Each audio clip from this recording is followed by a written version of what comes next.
Okay.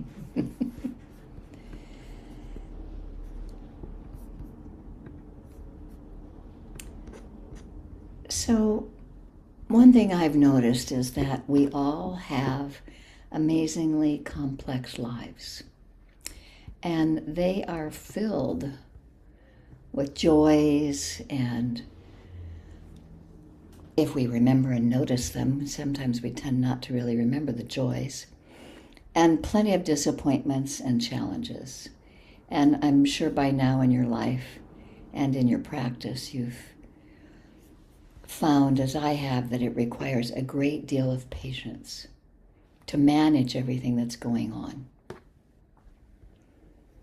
And what is there about the quality of patience that causes so many of us to respond to that very word with a sense of deficiency?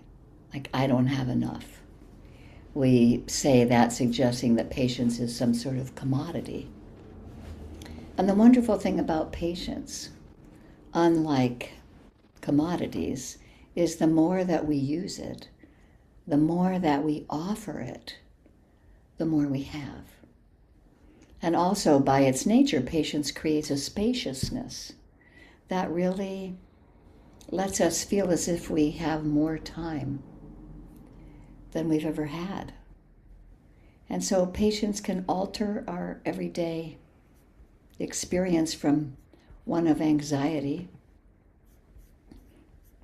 and deficiency to one of peace and plenitude. However, some of us have experienced so much impatience that we assume that we don't have a lot of patience. This suggests that we're hardwired a certain way and that we can't change. And in truth, what happens is we experience an emotion and then too often attach to it as if it were an innate aspect of our very being. Some of us label ourselves as an angry person, ignoring that the basic nature of sentient beings is more likely compassionate and kind, not angry and unpleasant. And we allow ourselves to believe that anger and impatience are a part of who we are rather than understanding that they're simply feelings that arise. Like anything else that arises, feelings pass away. They don't define our character. And experiencing the repeated presence of impatience most likely indicates a level of fear and unhappiness. It is unpleasant, but it's not fixed or permanent. It means that we might want to sit quietly and examine the root cause of our impatience. Here's a hint. They're not outside of ourselves. They are within ourselves. And so while we all experience impatience at times, we can learn not to react with our conditioned responses.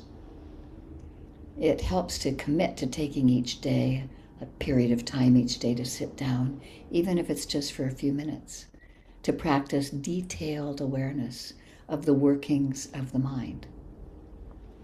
Just practice awareness. It's a sophisticated skill, and it takes time to learn, but even your initial efforts can yield benefit. And this might be familiar ground to us as meditators, but it's worth re-examination. Gently relinquishing thoughts that will lead to dukkha. Gently, like you said, renunciation.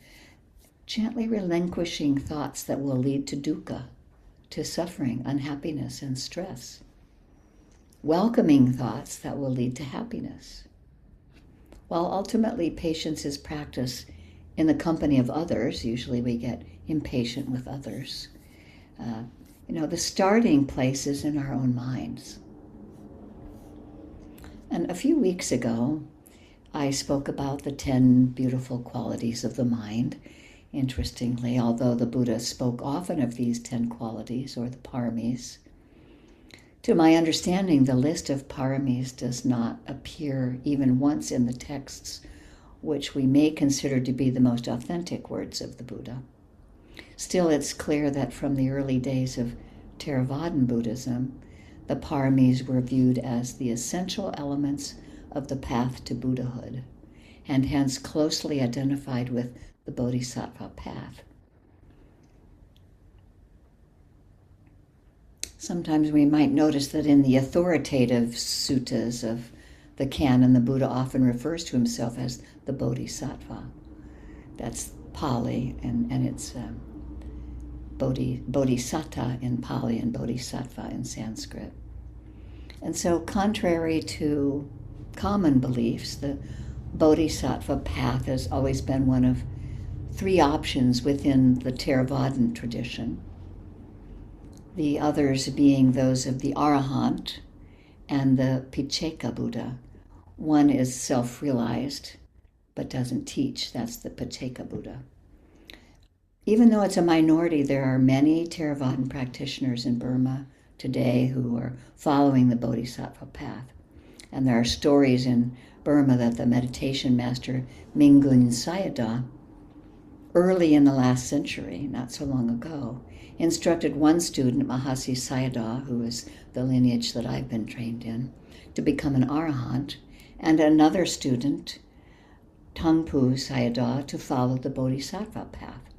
So these stories are hard to verify, and because monks are forbidden to talk to lay people about their attainments, they rarely offer details of their practices.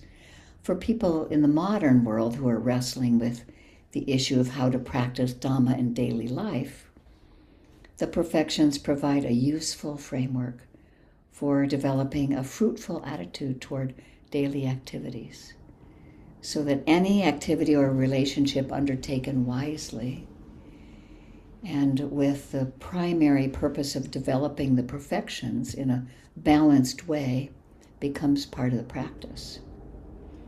These 10 perfections also provide one of the few reliable ways of sort of measuring the accomplishments of our life, so to speak. Accomplishments in the realm of work and relationships have a way of turning into dust. But perfections of the character, once developed, are dependable and lasting, carrying one over and beyond the vicissitudes of daily living.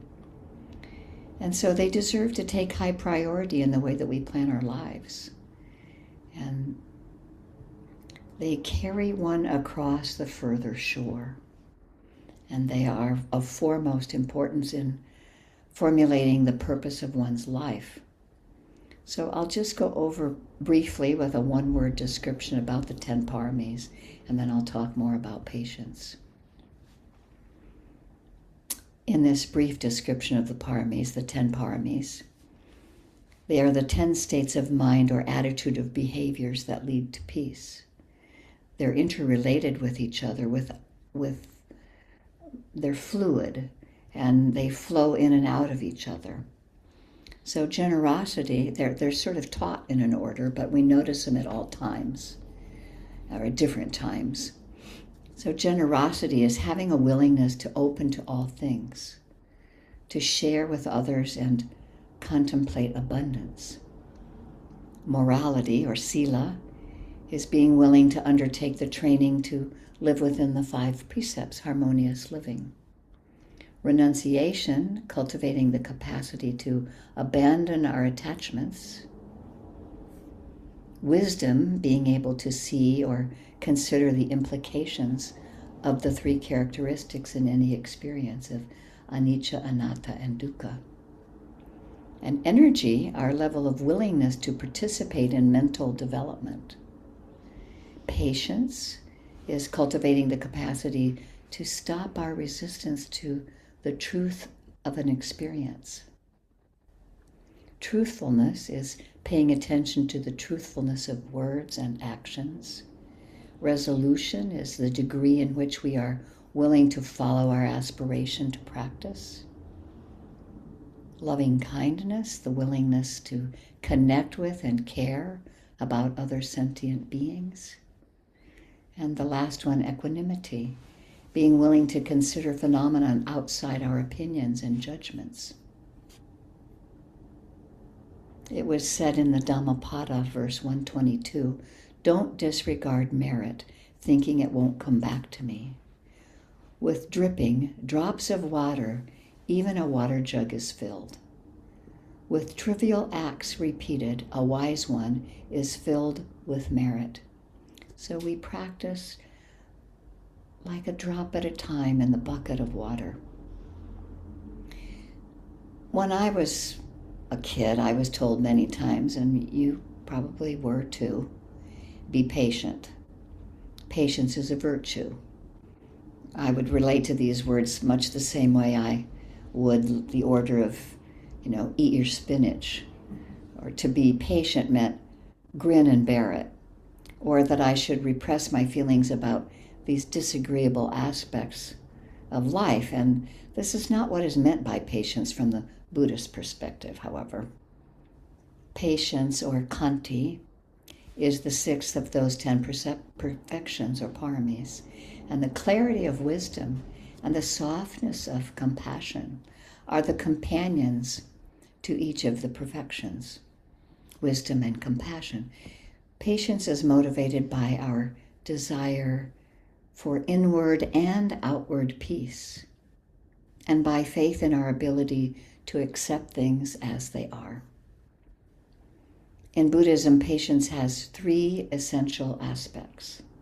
There's gentle forbearance, there's calm endurance of hardship, and there's acceptance of the truth. So I'm going to say those 3 things again.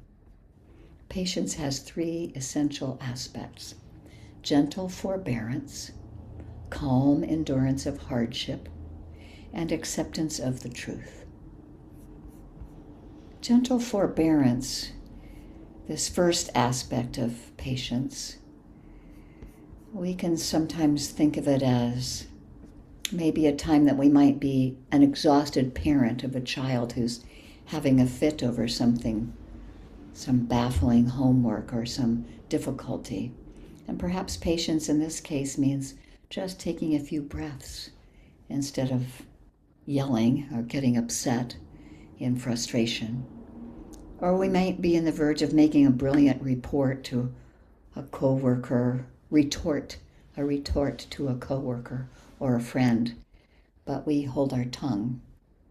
And rather than say something hurtful, even though our impatience is triggered, we can tap into the deeper reservoir of our motivation to do no harm. This gentle forbearance may feel difficult, even contrived, because it doesn't constitute true acceptance of how things are. But it's nonetheless a critical aspect of patience because it helps us restrain ourselves long enough to determine the most skillful action for the moment. This gentle forbearance helps to anchor our attention in the movement of the breath. Can we really, truly just receive one breath? Can we sustain the attention from the birth of the breath through its life and through its passing away? We notice that in these moments of attention, we are temporarily freed from mental torment. There's no need to focus on our expectations or attachments to results.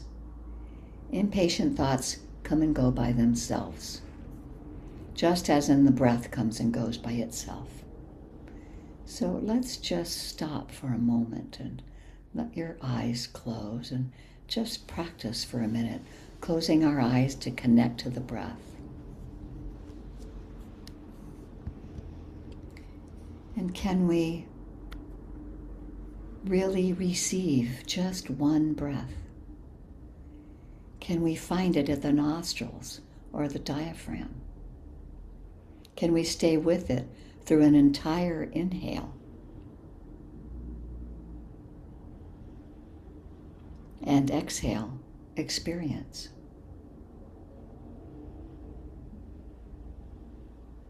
Now try once more to connect with the next breath. Can we receive just one breath? And stay with it through the entire inhale or exhale. And so on for just a few more breaths.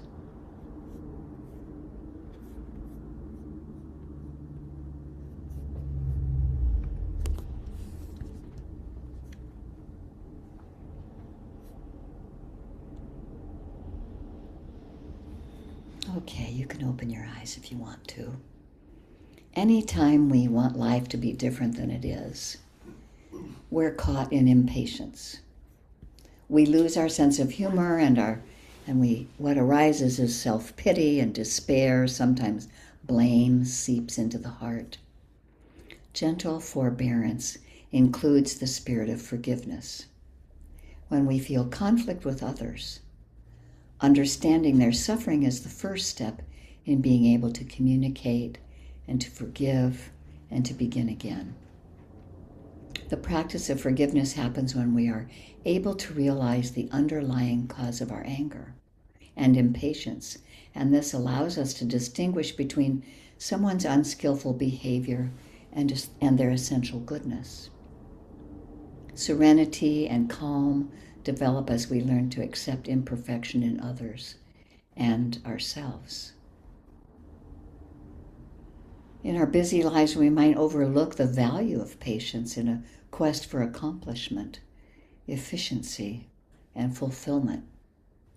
And when we recognize that clear seeing, peace, compassion, and love are quite different from and even incompatible with compulsive behavior and reactions, then the value of patience becomes apparent. Patience entails choosing not to respond reactively. It provides tremendous support for mindfulness practice, perseverance, patience under insult, and acceptance of truth. Those three traditional facets of patience that give strength to mindfulness.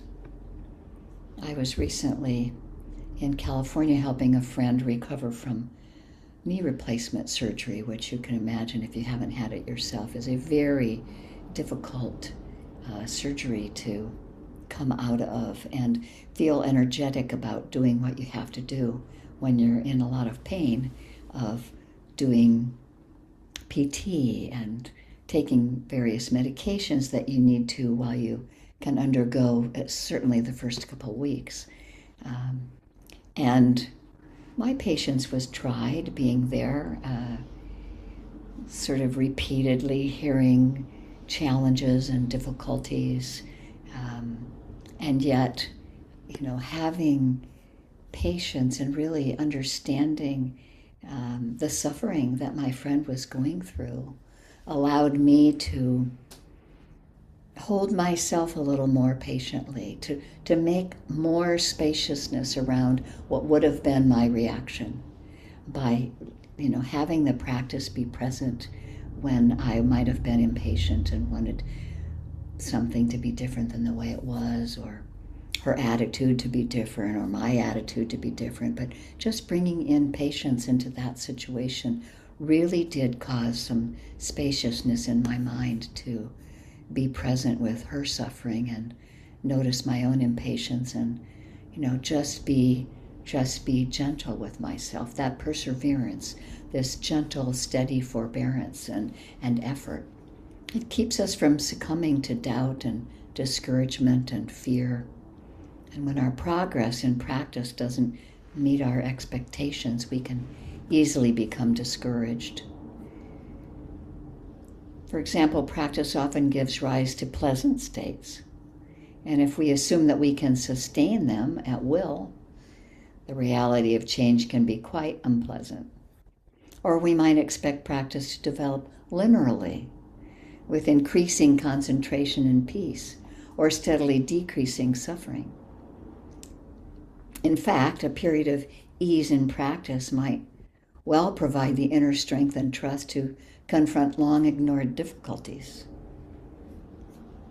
Practice is much easier to sustain over the long term if we realize that it doesn't always unfold in an even and in an expected way.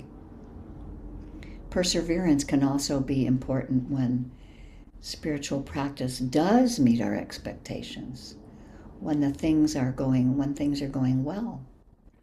we might become complacent. And in the presence of happiness or ease, we might forget to maintain a steady dedication to practice. A gentle perseverance allows us to practice unhindered by both difficulties and rewards that we experience. It's the key to letting mindfulness practice sink deeply into the marrow of our bones.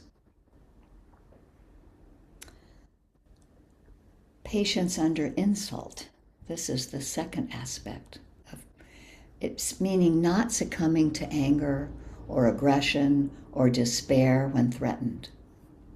Instead, it means mindful of our reactions and emotional responses, and perhaps finding a wiser way to respond. Pausing even for a moment before responding to a difficult situation is a powerful form of patience. A pause may give us a better understanding of the situation and our intentions with it. Sometimes a pause allows for something wonderful and unexpected to arise, something that would not have happened had we rushed in to react or control. Sometimes people find patience by changing their point of reference for understanding a challenging situation. Our understanding is often very self-centered, and other perspectives may be equally, if not more appropriate, and we just don't see it unless we take a different perspective. During the civil rights movement, for example, many people endured a tremendous amount of physical and mental and emotional insult by understanding its role in a larger context than their own individual suffering. Struggling for civil rights gave their suffering a purpose that transformed the whole country. The third form of patience is acceptance of truth. The means that this implies the willingness to see deeply without resistance, the truth of the moment and the truth of the deepest levels of reality. This includes living in accord with the insight that at our core, there is no self to build up, hang on to, or defend. Seeing the luminous emptiness at the center of all things means that we can begin to let go of grasping to a self-conscious and fixed idea of who we are. This requires a kind of patience because deep spiritual insight is an insult to the ego. I'm sure we've discovered that. And many people orient their lives around a limited view of themselves. It can be quite frightening to let go of this view. The patience and acceptance of truth that allows us to let go, is a personal strength. The patient acceptance of truth, the truth of the way things are, the truth of impermanence, the truth of non-self.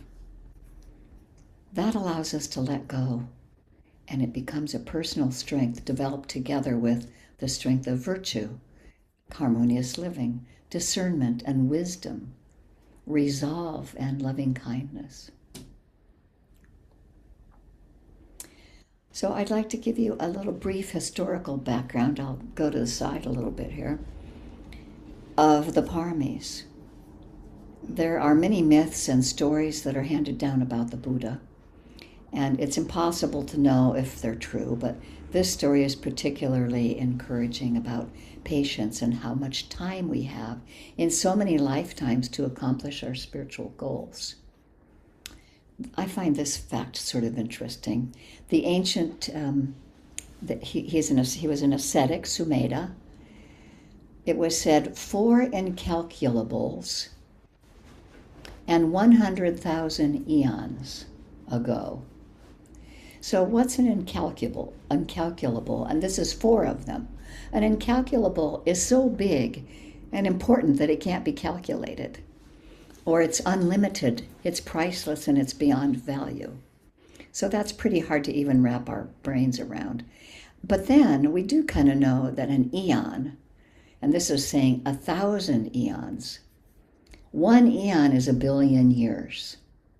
So let's say 1,000 eons ago, that's what, 1,000 billion years, plus 4 incalculable. So obviously it was it's a way to say it was a very, very long time ago. And this ascetic named Sumedha, and you've heard other people since then who have similar names, Achan Sumedho, they're all named after this person. He was practicing the path of awakening, or the path of an arahant, when he received word that a fully awakened one, a Buddha named Dipankara is the Buddha before the Buddha that we know of, and so he was the Buddha before. And he was teaching in a town nearby where Sumedha was.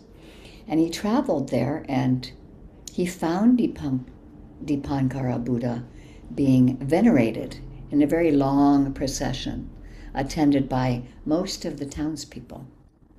And Sumedha was immediately touched with deep reverence upon seeing the noble bearing and vast tranquility of the Buddha. He realized that to become an arahant, it would be of great benefit to humankind, but the benefit to the world of a Buddha was immensely greater. And at that very moment, in the presence of Dipankara Buddha, he made this vow to become a Buddha in a future life. This marked his entry into the path of the Bodhisattva, a being bound for Buddhahood. Just then, Sumedha noticed that the Buddha was about to walk through a patch of wet mud. And so spontaneously, out of great devotion, he threw his body down in the mud, and he invited the Buddha and his Sangha to walk over him rather than dirty their feet. As the great teacher passed, Dipankara Buddha read Sumedha's mind, understood his aspiration, and predicted that the ascetic Sumedha would fulfill his vow to become a Buddha.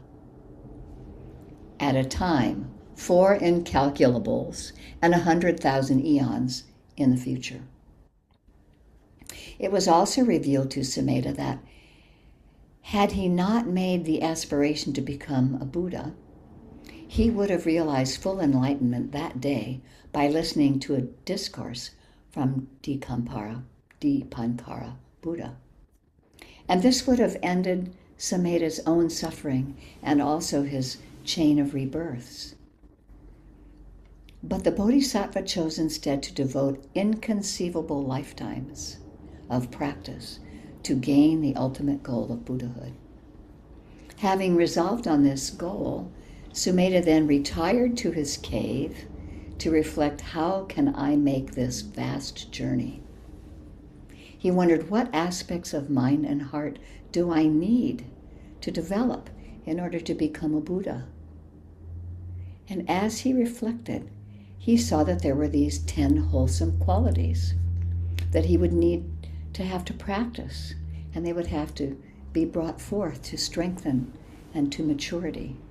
And that's how the Paramis came out of the teachings, that they came to mind one by one. Generosity, dana, virtue, which is sila, renunciation, which is nikema, wisdom, panya, energy, viriya, patience, kanti, truthfulness, satya, determination, adhitthana, loving kindness, metta, and equanimity, upekkha. He called this set the Paramis, which has usually been translated as the perfections. And in some of the other sects of Buddhism, there are only 6 of them, and they're called the Paramitas in Tibetan. So then he began the journey of this incalculable, innumerable lifetimes to develop the perfections of heart and mind that finally unfolded in his full enlightenment as Gautama Buddha, the one that we are aware of under the Bodhi tree in northern India that was 2,600 years ago. The ultimate perfection of patience doesn't come from endurance or reevaluation of a situation, but rather it comes from the absence of our habitual automatic triggers and reactive hooks to the challenges of daily life. Fully mature patience is effortless. And it's not doing at all.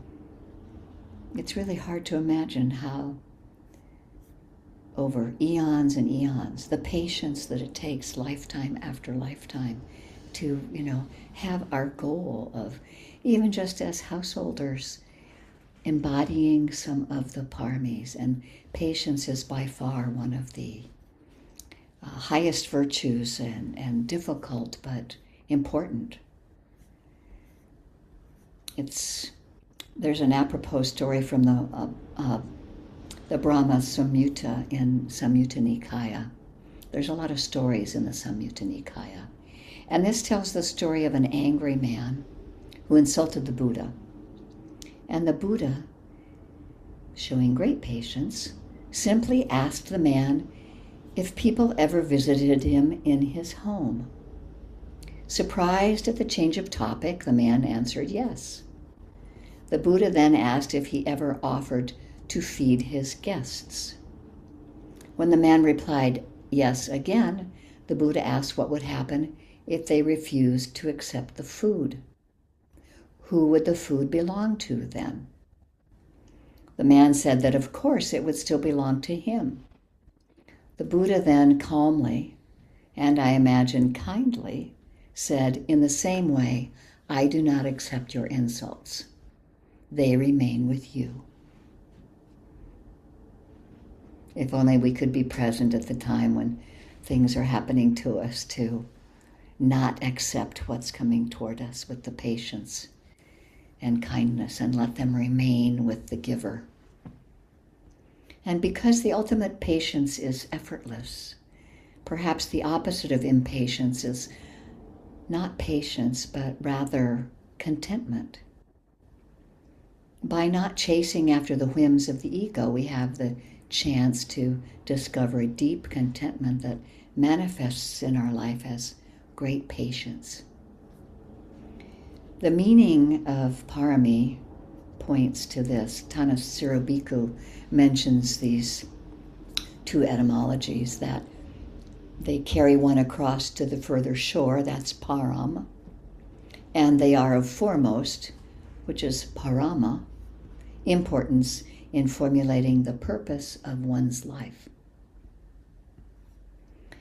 In their blend of merit and insight, the Paramis convey two key qualities of Buddha's life: compassion and wisdom.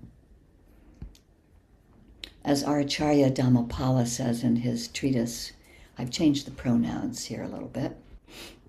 Through wisdom, the Bodhisattva perfects within themselves the character of a Buddha. Through their compassion, the ability to perform the work of the Buddha. Through wisdom, she brings herself across the stream of becoming. Through compassion, she leads others across. Through compassion, he trembles with sympathy for all.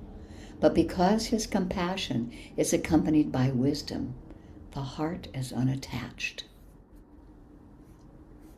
So we just need to remember that patience entails choosing not to respond reactively, that it provides tremendous support for mindfulness practice and perseverance, patience under insult, those three, and acceptance of the truth are those three traditional facets of patience that give strength to mindfulness.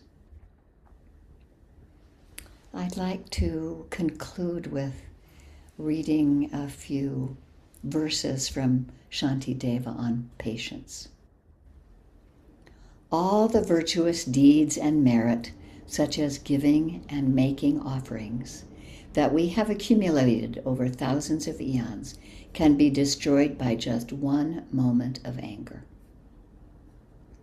There is no evil greater than anger, and no virtue greater than patience. Therefore, I should strive in various ways to become familiar with the practice of patience. If I harbor painful thoughts of anger, I shall not experience mental peace. If I find no joy or happiness, and I shall be unsettled and unable to sleep.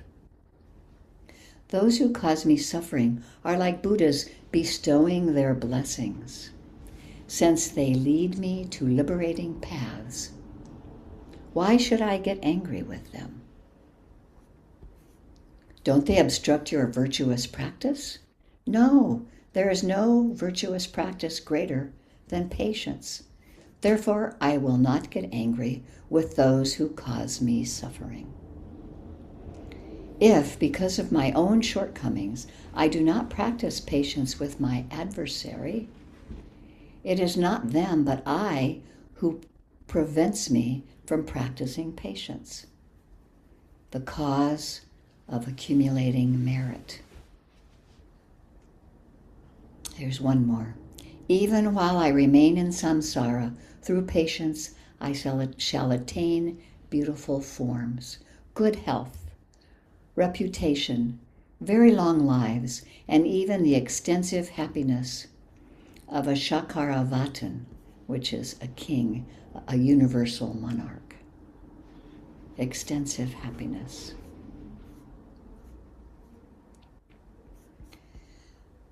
So that is the end of my sort of short-ish Dharma talk, and I'm going to have us expand into some thoughts about that, the ideas of patience. So I've cleverly created some questions for you to be able to remember without me saying them over a lot of times. Would you pass those out, Joe? Sure. Thank you. And now I'm going to see if I can find them in my notes so that I can put them in the chat.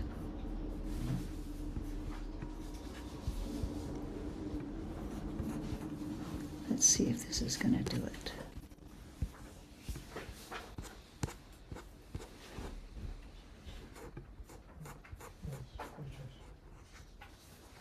Mm-hmm.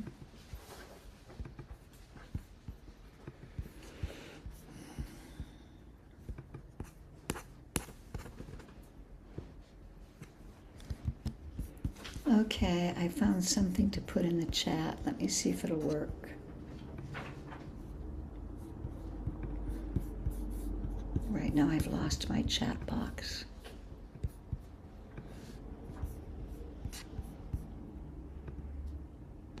Where's the chat? Oh, there it is.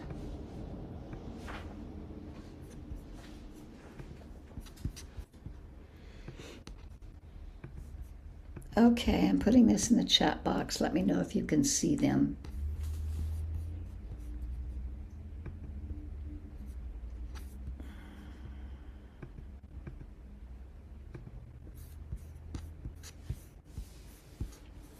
Kimberly, are they visible in the chat? Do you see them? James, you see them? Okay, good. So just thinking over some, these are those three: gentle forbearance, calm endurance, hardship, and acceptance of truth. I'm going to ask you to close your eyes again for a minute, and I'll just read over them, and you can see if one of them calls to you. Can you think of a recent time when you may have thought twice before saying something out of impatience? A time when that idea of gentle forbearance was useful in staving off a reactivity that might have been more harmful. Or a time when you didn't succumb to anger, aggression, or despair when treated unfairly. And instead you may have been mindful of your reactions and emotional response and perhaps found a wiser way to respond. I'm going to give an example. The idea of acceptance of the truth, meaning the willingness to see deeply, without resistance, the truth of the moment and the truth of the deepest levels of reality. Living in accord with the insight that at our core, there is no self to build up, to hang on to, or to defend. Has patience helped you to see the true nature of impermanence? And if so, in what way? So I'm going to pause the recording. Hopefully I won't end the meeting or stop it altogether, but let's see. And then we can have some discussion here. Pausing the recording, be prepared for a very loud sound.